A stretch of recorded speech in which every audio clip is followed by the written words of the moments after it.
Things Gary does. So in case you didn't know, I do digital painting, and I thought it would be fun to record myself doing a little image. Also to test off some screen capture software. So let's get started. And is it playing? Nope, it sure isn't. There we go. So as you can already see, that this video is sped up. I think it was sped up about 800 times. So this whole painting that you are about to see took me about an hour and a half to do. It really should have taken me a lot shorter, really, because it's not really all that much, but I was noodling around way too much and I did not control my values very well, as you can already kind of see in this image.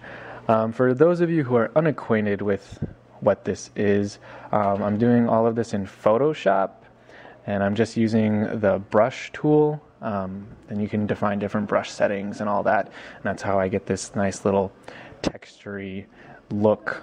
And those of you who are a little more familiar, especially with digital painters, I'm using a method that is often used by Feng Zhu, who I watch all of his videos almost religiously just to understand how he goes through everything. But it's kind of like this really rough kind of value sketch of a general idea, and then you slowly kind of refine it into what you were hoping to sketch. And I didn't really start out this painting with much direction other than a big kind of desolate city off in the distance, surrounded by a wall, and then like this kind of junkyard plane, or I don't know, this junkyard distance between it and this foreground character, which you'll see coming in later. And the character really kind of stole the show on this whole painting, because you'll see I spend a lot of time on that stupid city, because I just really had no idea what I was doing with that city. But I started, let's go a little background on digital painting. I've been doing digital painting here now for, it's got to be about 4 or 5 years now, maybe even more. I started, what got me into digital painting was my dad had a friend who asked me to do some illustrations for this kid's book he wanted to write, but I honestly was not at all equipped for that, especially traditionally, and so I was like, well, let's see if I can do this in Photoshop, and started trying to figure out how it all worked. And long story short, the kid's story never got done, and it was honestly kind of bad, but it brought me into digital painting, which I have found has been very, very, very, very useful.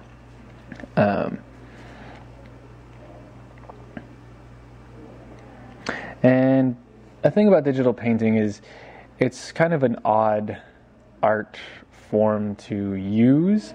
A lot of people, when you talk about digital painting, they're kind of like, what? And they're like, well, I make drawings on the computer. And then instantly everybody kind of scoffs in their mind and goes, well, that's not really art. You let the computer do all the hard work. You let the computer do all these things. And no doubt, digital painting does offer a number of shortcuts. Like you can see there, I just used the lasso tool to get this nice solid edge. And obviously you have the undo and redo buttons, which are enormously useful. But generally, if you don't know how to draw or paint, or know the principles of drawing or painting or any image creation, like the computer doesn't really do that much for you. You still have to understand how light works and how perspective works and all of the principles. It's just the computer is another tool. It's just another thing you have to learn, like oil paints or acrylics, and so it's really not much easier. Some people might even say it's harder because you don't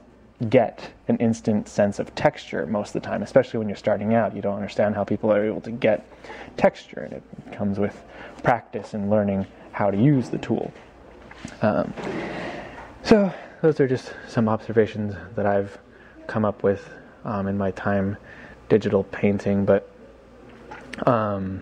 so that's also why digital painting is mostly just used in like entertainment design, for like concept art for movies or games or anything like that, and that's because you can create a decent image within a few hours. It's shorter if you're really fast, and it's of decent quality, and it's easy to transfer, and it's just a lot more economical for a big production.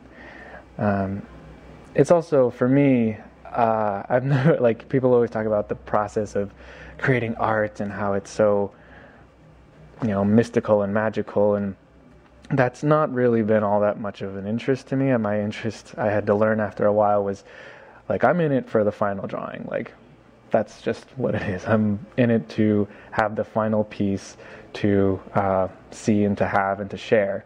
And so to me, it really doesn't matter how I get to that image, as long as I'm able to create it. And that's what the great appeal about digital art is to me, is that I can get that image quickly, and I can have a lot of control about how it turns out. And as you can see here now, I'm starting to draw the character, and it's loosely based off of another drawing I did, but just because I was having fun with the way he was turning out, I decided to make some adjustments. But I definitely, thinking of this pose, kind of came up with a Gollum-y type of character in my mind, and I kind of have, I've been noticing also too, as I've been drawing, that I have a particular aesthetic that I tend to go to. Like, my dad usually describes it as, or no, every time I bring a digital art piece to, like, my family, like my mom or my dad, their always first reaction is, it's kind of dark, isn't it? And it's definitely true. A lot of my paintings are usually have a lot of shadow in them, and they're usually not like the happiest of scenes. A few exceptions, but generally I tend towards a more dramatic, kind of desolate feel to my paintings. It's just kind of what I gravitate to, and I feel like this painting is a prime example of that kind of inclination. As you can see, I kind of use a basic kind of general idea of how to construct an image. You start off with a dark silhouette that you paint in, and then you draw in the lighter values within the darker to kind of pull out the forms and define the shapes a little bit better. And really from this point on, it's just me trying to figure out how to fix all of my value problems that I had. Spent a lot of time scribbling over that middle ground.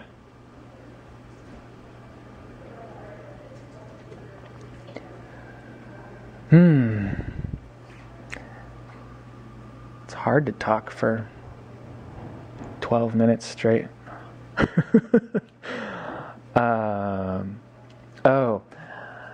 One nice thing you'll see me doing here now is with digital painting, as far as getting the image quicker.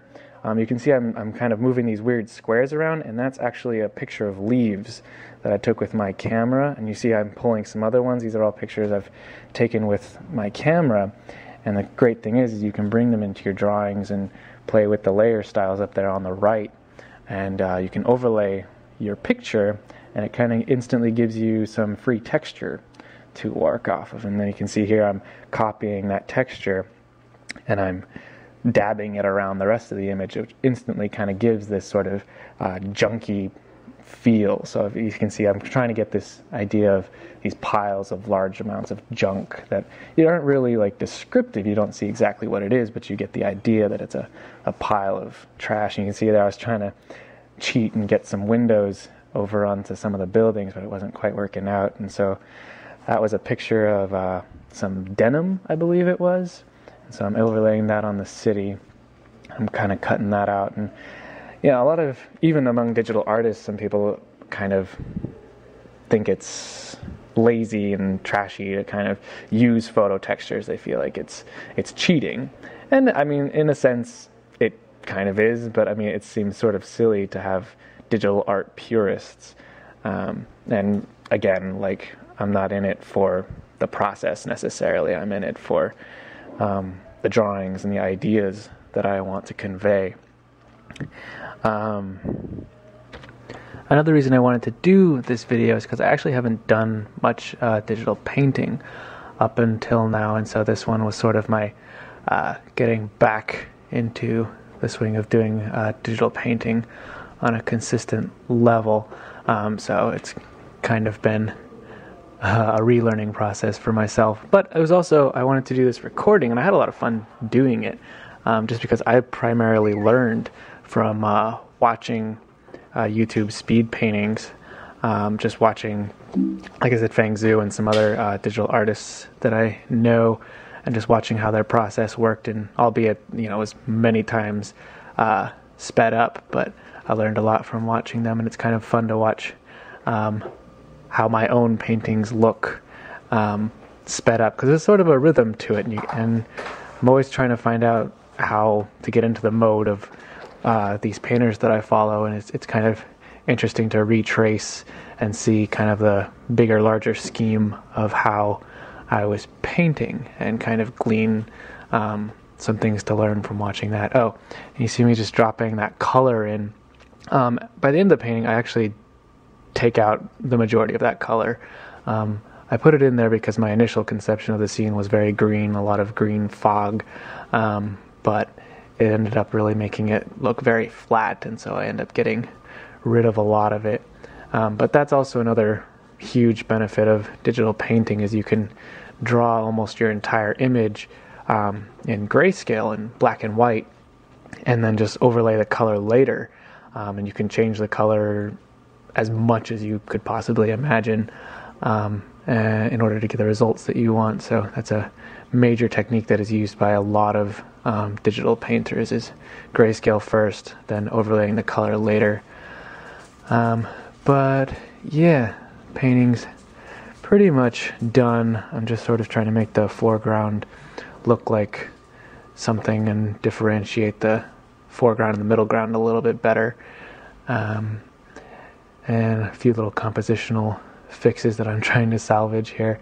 By the end of the painting, it's a good painting, but I didn't get it to where exactly I wanted to, so I'll probably approach this concept again. But I really enjoyed doing this little screen capture, and I'll probably do at least a few more. I don't know if I'll make them my Wednesday video. I might just post them at random or something, just for people to see, because I want to be able to give back and maybe help some other people that are looking for speed paintings on YouTube like I did so much. But I hope you enjoyed watching this process, and I hope to see you again more in the future. All right, see ya. Things done.